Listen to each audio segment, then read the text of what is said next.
Hi, how are you?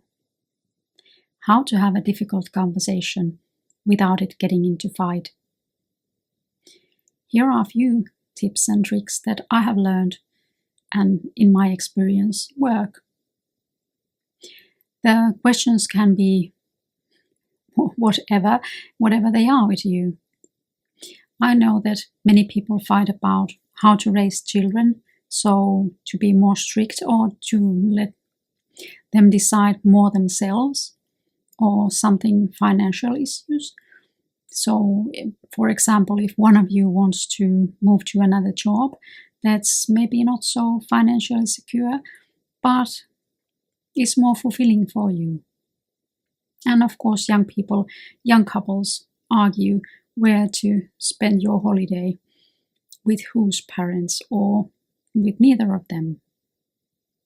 But there are a few basic things that you can think about before every conversation to make it go smoother. So the first one is of course, check your own attitude. So really think that you are equals in this. You both have one vote. Even if the other one has better education, another one has better income, another one is also wiser. You are here in this as a couple, and if one of you wins and one of you loses, you both lose. If you get a common ground and you are both happy, then you both win. Then your relationship wins. And try to be calm, try to be fair, and do not mess up the things so that you take everything to one conversation. It doesn't lead anywhere, not a one good resolution. The other thing is, pick a right moment. It's not necessarily today, tomorrow, or even in this week, but the bigger the conversation, the more important it is to pick a right moment. So think when you are both nourished, so you have eaten, you have had time to rest, so you are not tired, and it's not too late in the evening when you would be tired too, and you are in a good mood. That could be Sunday afternoon, or that could be Friday after dinner, or whatever that kind of space and time is for you. But if one of you has to, let's say, leave for a soccer game in half an hour, then everything messes up. They cannot concentrate on dealing with this kind of issue at the same time as they have to go out the door. So it's a good way to fight. And the fight continues when they get back. And why do these things often turn to fight? I think that one of the major things is that if you have thought about something for a week or two or even longer, or you have built up this animosity because it has bugged you for a long time, maybe even years, maybe decades, then you get them off guard and they feel defensive when you say that, oh, okay, now honey, I have thought about this, and then you let it all out. Of course they are defensive. They didn't have a clue that you have this kind of thing simmering inside you, and it becomes a fight. And the bigger the issue is, it should be wise, or it would be wise, to give them a heads up. So tell them that honey, I've been thinking how we do this thing, and could we talk about it this evening? So they have at least few hours to think that, okay, you want to talk about this, and what does it mean? And in general, think about in advance that what does your partner or your spouse think? So, for example, if this is this financial issue, so you want to change job to something that is not so financially secure, but is more fulfilling for you, why would they be opposed to that? Is it that they have the basic lack of security, so they are just generally afraid that something might happen, that something bad will come of a change? Or is it just that they want to travel and they don't want to cut the budget on traveling? Or or they just want to spend money endlessly. So those are three totally different things, and your reaction to those things should be different.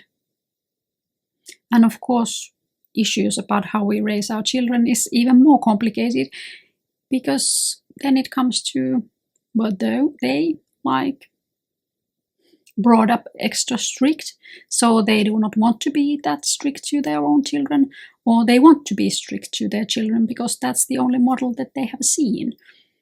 And that's a totally different thing.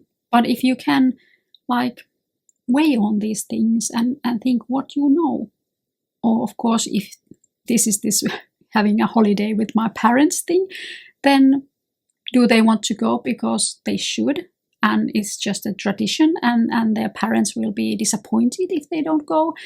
Or is it that they have the time of their lives in there? Are they truly happy when they are on holiday with their parents or in their hometown and see all the buddies there? And then the solution is totally different. And then of course it's very important to always start a conversation in the right way. So, honey, I know that you are opposite of this, but I want to, is a bad way to start, and it leads to a fight. But tell how you feel. So if it's this kind of thing that you have real feeling, like I feel that I'm stuck in this job. I feel that I cannot use my abilities. I feel that I cannot move forward. I feel that I'm like going cycles and I lose my creativity, my hunger of life if I stay in this kind of position. Or I feel always neglected when we go to your parents. I feel sad because there is nothing for me and I don't understand them and they make fun of me and it's not great. I don't want that. So tell them how you feel, or be more constructive. Like, honey, should we discuss about this and make a plan to a longer period so that we are both happy in this specific thing? For example, hanging out with your parents, that we don't do that every holiday, but every once in a while, so you get your time with them and I get my time with you without them. So try to start as neutral as you can, and don't build up your anger, don't build up your frustration, because it's very hard to be angry for somebody who said that they're sad or they feel that they are neglected. But it's very easy to be mad to a person that says that I think that this is wrong. So start it the right way and keep the conversation to yourself. So try to have this kind of structure. It's not like a business meeting. If you are familiar with holding business meetings, you are talking with your spouse, your most important person in your life. So keep that in mind. But start by telling what this is about. It seems overly simple, but it is not. People start to fight with some small thing when they are going to something totally different. So it's very important to tell that honey, I want to talk about this work issue, that if I leave there and if I start to do this, what it would mean. Or I want to talk about our holiday plans now and in the future. So that's totally different than I don't want to be with your parents, period. Or that might well be the case, that you just don't want to see them, and that's that. But that's a different kind of conversation, and that I can talk about in another video. It's close to this kind of ultimatum things, and there are places for ultimatums, but I'm not talking about that kind of conversation now. But try to bring out the issue and then the different options that you have. Of course, ask them what they want, what do they think, what do they think now, because if they thought something 2 weeks ago, it might have been changed. And if they say that they want something totally different, then you ask why. So what is the underlying reason for them? Is it financial security or the lack of security? Or is it lack of traveling?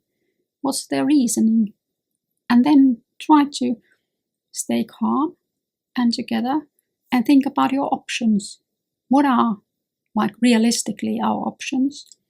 With holidays and with the finances, you always have options. You can make calculations about financial things and then try to decide when you know much more. And then what if the outcome is something that the other one doesn't like? What's the bargaining? Is there something that they want? You probably know what they want in exchange, so that you could have this kind of mutual understanding. And of course, sometimes it is that you want something, but it's not possible. They do not give in. They cannot understand, and they think that it's just wrong to do that kind of things. And that's a possibility too. But in a good scenario, you can find some kind of common ground that both of you are happy. But it requires a conversation, a real conversation. Be authentic. Be the true you. Don't try to intimidate or be overly bossy or overly... I hear these conversations sometimes when somebody's walking in front of me and they are talking like they are in business meeting and they are a couple in body language and everything else, I can tell. And I find it very odd. I do not talk at home to any of my kids or to my husband like I talk to my clients. It's not my role here. I'm wife and a mother. I'm not a lawyer here. So stay true to yourself and be prepared, if the question is very hard, to take a break. So let's say that you cannot find a common ground. So think that, well, let's think about this for a few days and then we talk again. And I try to figure out how we can, for example, make more money from somewhere else if I want to change a job to something that pays less. How can we figure out what to do? And especially you need the timeout, although they are smaller timeouts. If one of you gets angry, then make some excuse, go to toilet, go to make a cup of tea or something like that. Or if your spouse understands, just say, let's take a 5 and then continue. And if they have had these kind of conversations with you, they know that taking a 5 is a good idea. It might not seem a good idea right then, but if you know the concept, then you know that after 5 minutes you are calm and not so agitated anymore. And of course, there are things that if you have a little bit even heated conversation, somebody might say the wrong thing.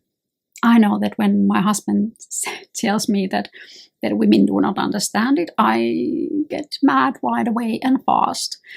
And there is no use of explaining or saying sorry or anything in next 5 minutes. I'm so mad. I hate these kind of feministic slogans that men do. But then it's just good to take a 5.